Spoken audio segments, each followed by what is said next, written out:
नमस्कार बच्चों, मैं दिनेश राय अपने YouTube चैनल राय सर क्लासेस में एक बार पुनः आप सभी का बहुत बहुत स्वागत करता हूं। तो प्यारे बच्चों, कल हमने गॉस प्रमेय और गॉस प्रमेय के एक अनुप्रयोग पर चर्चा की थी। एक प्रश्न को सॉल्व किया था गॉस प्रमेय के अनुप्रयोग पर। आज हम गॉस प्रमेय के अनुप्रयोग को एप्लीकेशन ऑफ गॉस थ्योरम इसके एक नए प्रश्न पर बात करने वाले हैं। प्रश्न मेरे बोर्ड पे लिखा हुआ है, एक बार मैं इसको आपको बोलकर बताता हूं। आवेश की अनंत समतल चादर के कारण किसी बिंदु पर विद्युत क्षेत्र की तीव्रता गॉस प्रमेय की सहायता से ज्ञात कीजिए। समतल चादर किस प्रकार से होगी, तो ये आप देख सकते हैं कि एक मैंने पेपर आपके सामने लिया है। यह पेपर समतल है बेटा, बस अंतर यह है कि यहां लिखा हुआ है अनंत समतल चादर। तो हम कल्पना कर सकते हैं एक अनंत समतल चादर की। इसको हम आवेशित करेंगे, आवेश प्रदान करेंगे और आवेश का वितरण सभी जगह समान रूप से हो जाएगा। विद्युत बल रेखाएं पृष्ठ के दोनों तरफ आप इस तरह से देख सकते हैं, दोनों दिशाओं में लंबवत बाहर की तरफ निकलेंगी। अगर मैं इसको इस तरह से पकड़ता हूं तो विद्युत बल रेखाएं पृष्ठ के लंबवत बाहर की तरफ दोनों दिशाओं में बाहर निकलेंगी। दोनों ही दिशाओं में हमें ज्ञात करना है विद्युत क्षेत्र की तीव्रता। तो इसके लिए हम एक चित्र बनाते हैं। आप लोग चित्र पर ध्यान दें। यह आवेश की समतल चादर है जिसे प्लस क्यू आवेश दिया गया है। आवेश का पृष्ठ घनत्व सिग्मा कूलाम प्रति मीटर स्क्वायर है। सिग्मा क्या है बेटा? आवेश का पृष्ठ घनत्व मतलब प्रति एकांक क्षेत्रफल पर आवेश की मात्रा। इसको रिप्रेजेंट करते हैं सिग्मा से। माना कि संपूर्ण आवेश Q है, माना कि संपूर्ण आवेश Q है, जबकि आवेश का पृष्ठ घनत्व अर्थात प्रति एकांक क्षेत्रफल पर आवेश की मात्रा सिग्मा है। इस चादर की दोनों दिशाओं में हमें ज्ञात करना है विद्युत क्षेत्र की तीव्रता। इस पेपर को मैंने इस तरह से आपके सामने रखा है, ऐसे रखा है। आपको ध्यान देना है, ये पेपर इस तरह से नहीं है। इस तरह से हम पेपर को रखेंगे और दोनों दिशाओं में हमें ज्ञात करना है विद्युत क्षेत्र की तीव्रता। और चूंकि इसमें हमें प्रयोग करना है गॉस प्रमेय का, और हम सभी जानते हैं कि गॉस प्रमेय सिर्फ और सिर्फ बंद पृष्ठ में लागू होती है, जिसे कहते हैं गाउसियन सरफेस, गाउसियन पृष्ठ। तो इन दोनों बिंदुओं पर हमें ज्ञात करना है गॉस की प्रमेय से। तो हम इन दोनों बिंदुओं को मिला देंगे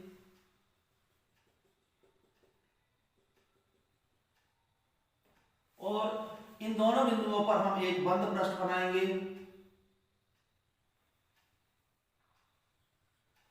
इसको भी मिला देंगे।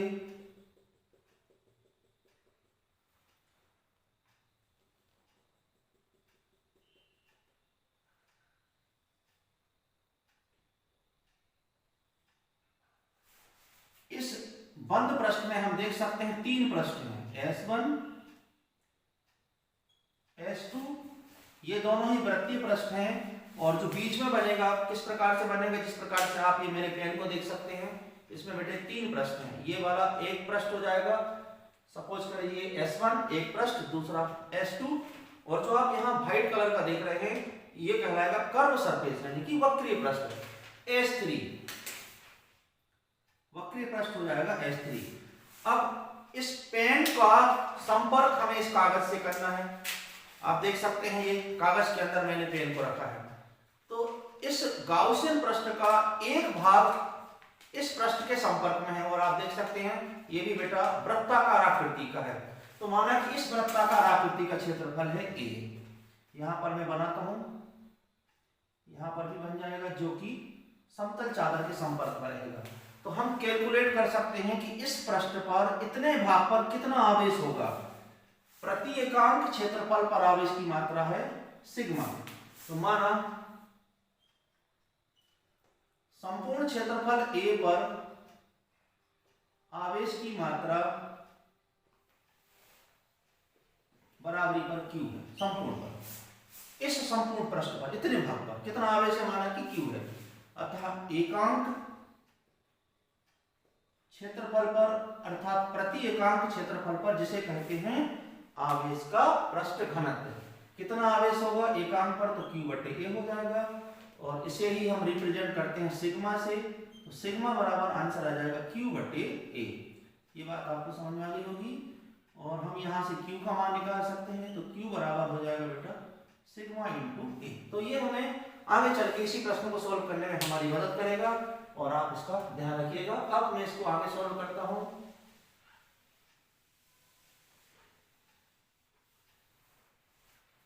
यहां पर हम देख सकते हैं कि इस गाउसियन पृष्ठ पे 3 प्रश्न हैं, S1, S2 एंड S3।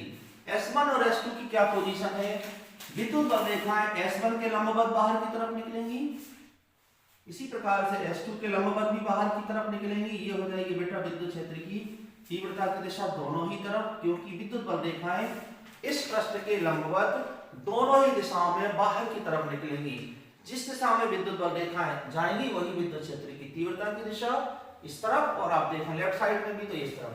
अब S3 की क्या कंडीशंस है, जो बल रेखाएं निकल के आएंगी वे बल रेखाएं S3 के समांतर हैं, किंतु S1 और S2 के लंबवत हैं। और हम जानते हैं कि जब विद्युत बल रेखाएं पृष्ठ के लंबवत होती हैं तो थीटा का मान 0 डिग्री होता है। यह आप पिछले वीडियो में देख सकते हैं, कल मैंने इसको स्पष्ट किया था। और जब विद्युत बल रेखाएं समांतर होती हैं तो थीटा का मान होता है बेटा 90 डिग्री। 0 डिग्री किसके लिए होगा, S1 के लिए और S2 के लिए।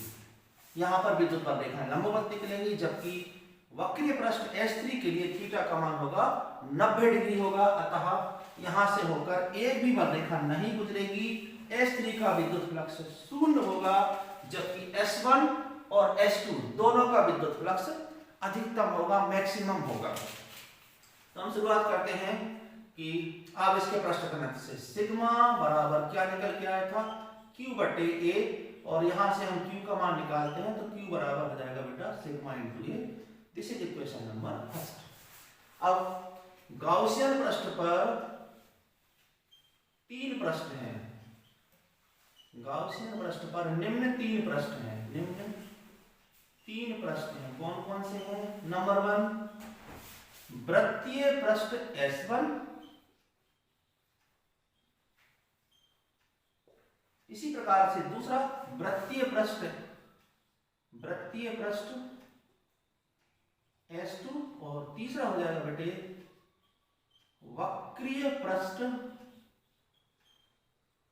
S3। अब S1 के लिए थीटा का मान कितना है, ये अभी मैंने क्लियर किया आपको 0 डिग्री। S2 के लिए भी थीटा का मान कितना है 0 डिग्री, बट S2 के लिए 0 डिग्री, S3 के लिए थीटा का मान 90 डिग्री। तो संपूर्ण गाउसियन पृष्ठ से बद्ध विद्युत फ्लक्स का मान हम ज्ञात करते हैं। चूंकि विद्युत फ्लक्स का मान होता है फाई ई बराबर ई इंटू एस, ये भी आप जानते हैं। संपूर्ण गाउसियन पृष्ठ 3 भागों में बटा हुआ है, तो हम इसको 3 भागों में बांट सकते हैं। फाई ई बराबर, इसको सामान्य रूप में लिखेंगे तो ई एस कॉस थीटा हो जाएगा, क्योंकि वेक्टर को हटा देंगे। ये कौन सा गुणनफल है आपको मालूम है, अदिश गुणनफल है, इसलिए यहां पर आएगा कॉस थीटा। तो पहला भाग हो जाएगा ई S1 cos थीटा, ये पहला भाग, प्लस दूसरा भाग E S2 cos थीटा, 2 भाग हो गए, एंड प्लस तीसरा भाग third part is plus E S3 cos theta. अब हम देख सकते हैं S1 और S2 दोनों के लिए थीटा का मान 0 डिग्री है, सो दैट फाई E बराबर हो जाएगा बेटा E S1 cos 0 प्लस ये हो गया थीटा का मान कितना 0 डिग्री S1 के लिए। इसी प्रकार से S2 के लिए E S2 cos 0 प्लस, और जो तीसरा प्रश्न है कर्व सरफेस है, इसके लिए थीटा का मान 90 degree E S3 cos 90 degree. Now cos 0 की वैल्यू 1 होती है, यहाँ भी 1 हो जाएगा, यहाँ भी 1 हो जाएगा, लेकिन cos 90 का मान शून्य होने से ये समाप्त हो जाएगा। अतः बचेगा क्या, फाई ई बराबर ES1 plus ES2, but S1 और S2 दोनों का पृष्ठीय क्षेत्रफल समान है, S1 और S2 दोनों ही बराबर हैं, तो हम दोनों को A मान सकते हैं, A के बराबर है। हम यह सेंटर में भी देख सकते हैं, ये भी A के बराबर है। अतः S1 और S2 दोनों के स्थान पर हम प्रयोग करेंगे A का, तो कुल मिला के हो जाएगा बेटे फाई E बराबर S1 के रिप्लेस में A लिखो, S2 के रिप्लेस में A लिखो, तो हो जाएगा EA प्लस EA, दोनों का सम करेंगे तो 2 हो जाएगा, 2EA। Equation number second. ये विद्युत फ्लक्स का मान हमने इस डायग्राम के अकॉर्डिंग फाइंड कर लिया। चूंकि हमें इसमें गॉस प्रमेय का उपयोग करना है, एप्लीकेशन ऑफ गॉस थ्योरम, और हम जानते हैं कि गॉस प्रमेय से कितना होता है विद्युत फ्लक्स। गॉस प्रमेय से हम जानते हैं फाई ई का मान होता है Q into 1/ε0। Equation number third. इस तरह से विद्युत फ्लक्स हमें दो तरह से प्राप्त हो जाता है, एक हमने कैलकुलेट किया और एक हमें ऑलरेडी पहले से ज्ञात है बाय गॉस थ्योरम। दोनों का कंपैरिजन कर देंगे समीकरण 1 और 2 से। लेफ्ट साइड इक्वल है, so that right side will be equal to EA equal to Q into 1/ε0। अब हमारा उद्देश्य क्या है, एक बार क्वेश्चन को पढ़ते हैं। आवेश की अनंत समतल चादर के कारण विद्युत क्षेत्र की तीव्रता, इट मींस हमें बेटा E की वैल्यू फाइंड करना है, so that E will be Q upon ये 2 और A का क्रॉस मल्टीप्लाई कर दीजिए, ε0 समझ में आ गया होगा। नाउ अब इक्वेशन फर्स्ट का यूज करते हैं। इक्वेशन फर्स्ट में हम देख सकते हैं Q की वैल्यू कितनी है, फ्रॉम इक्वेशन फर्स्ट Q की वैल्यू पुट कर सकते हैं, Q की value sigma into A divided by 2A epsilon naught. A से A कैंसिल हो जाएगा, it means E equal to sigma by 2 epsilon naught, और हम यूनिट का प्रयोग कर सकते हैं न्यूटन पर कूलम। तो this is the final answer. ये फाइनल आंसर हो गया आवेश की अनंत समतल चादर के कारण किसी बिंदु पर विद्युत क्षेत्र की तीव्रता। और हम देख सकते हैं बेटा इसमें दूरी का उल्लेख नहीं है, सूत्र में दूरी कहीं भी हमें दिखाई नहीं दे रही, सिर्फ सिग्मा है और एप्सिलॉन नॉट है। सिग्मा क्या है, प्रति एकांक क्षेत्रफल पर आवेश की मात्रा, अर्थात विद्युत क्षेत्र की तीव्रता सिर्फ और सिर्फ निर्भर करती है आवेश के पृष्ठ घनत्व पर। अब हम नया क्वेश्चन पढ़ेंगे। नया क्वेश्चन इसी को थोड़ा सा और आगे सॉल्व करेंगे तो हमें एक नया क्वेश्चन प्राप्त होगा। यदि कल्पना करें एक नहीं दो समतल चादर एक दूसरे के समांतर हैं, इस तरह से दो समतल चादर हैं, इस तरह से एक नहीं दो, तो हम देख सकते हैं कि यहाँ पर तीन पृष्ठ बनेंगे। एक बनेगा बेटा लेफ्ट साइड, एक दोनों के सेंटर में, और एक राइट साइड बनेगा। यदि दो चादर समतल होती हैं, दोनों एक दूसरे के समांतर हैं, तो फिर क्या आंसर बनता है, और उसके लिए हमें इसी की हेल्प लेना पड़ेगी। E equal to sigma by 2 epsilon naught. अब बच्चों हम कल्पना करते हैं कि दो समतल चादर हैं, दो, और दोनों ही चादर एक दूसरे के समांतर हैं।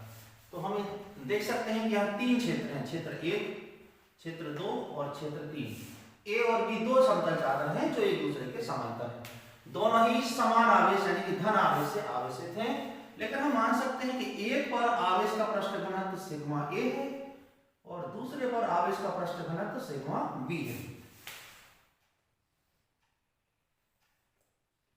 ग्राफ पेपर में हम देख सकते हैं यदि हम दाईं दिशा में आगे बढ़ते हैं तो हम पॉजिटिव लेके चलते हैं, और अगर हम बाईं दिशा में चलते हैं एक्स अक्ष के तो आपको नेगेटिव लेना है। इस एक्स और वाई एक्सिस ग्राफ के सहायता से हम क्षेत्र 1, क्षेत्र 2 और क्षेत्र 3 में दिशाओं का ध्यान रखते हुए इसको सॉल्व करेंगे। यदि हम क्षेत्र 1 की बात करते हैं तो क्षेत्र 1 का जो बिंदु है दोनों ही चादर के कारण हम देख सकते हैं कि बाईं तरफ है, अतः E के दो भाग हो जाएंगे, दोनों के ही कारण बाईं दिशा में होगा, अर्थात कुल तीव्रता हो जाएगी सिग्मा के स्थान पर आपको लिखना पड़ेगा minus sigma A upon 2 epsilon not, कुल के लिए हम प्लस का यूज करेंगे और फिर से एक बार और माइनस आएगा sigma B upon 2 epsilon naught. यहाँ माइनस चिन्ह किस बात के लिए है? दिशा के लिए, क्योंकि चादर ए और चादर बी दोनों के कारण क्षेत्र एक की जो कंडीशंस है, जो पोजीशन है, वो है बेटा लेफ्ट साइड में, इसलिए हम यहाँ माइनस का यूज करेंगे और कुल मिला के आंसर हो जाएगा माइनस को हम कॉमन ले सकते हैं sigma A upon 2 epsilon naught and plus sigma B upon 2 epsilon naught, और हम चाहें तो अपॉन में 2 एप्सिलॉन नॉट को भी कॉमन ले सकते हैं। अब हम आते हैं क्षेत्र 2 पर। क्षेत्र 2 की क्या कंडीशन बनती है?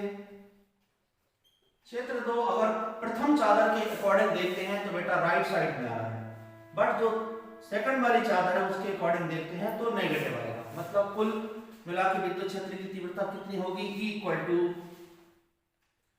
Sigma A upon 2 epsilon naught plus, total के लिए प्लस का यूज करेंगे और जो सेकंड वाली जो चादर है उसके अकॉर्डिंग देखते हैं तो डायरेक्शन नेगेटिव आ रहा, means minus sigma B upon 2 epsilon not.